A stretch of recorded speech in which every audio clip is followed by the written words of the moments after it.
Finally আমাদের bike চলে এসছে। দুদিন অপেক্ষা করার পরে আমরা সবাই রেডি হয়ে গেছি।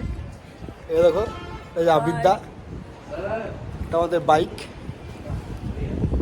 আর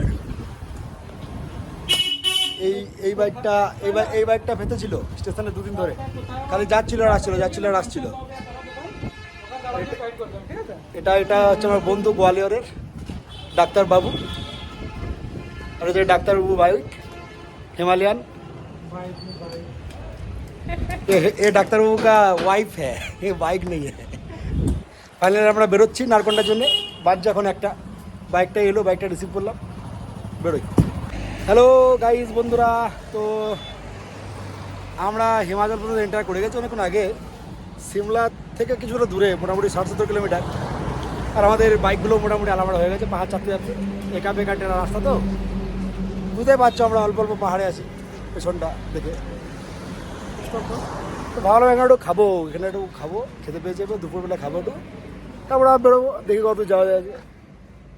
খেয়ে নি, হ্যাঁ ঠিক আছে। ওয়েলকাম ফ্রেন্ডস, আমরা কোথাও যেতে পারলাম না, শেষে রাস্তার মাঝে এক জায়গাতে স্টপেজ নিয়ে নিলাম। তো স্টপে নিলাম, কী করবো, এখানে খাওয়া দাওয়া বানাচ্ছি। দেখছি আলু ছুলছি, পেঁয়াজ কাটবো, ডিম এসছি, ডিমের ঝোল করবো, আলু সেদ্ধ করবো। আর ওই দিকে দেখো, ওইদিকে প্রেসার কুকারে আমরা ভাত চাপিয়েছি,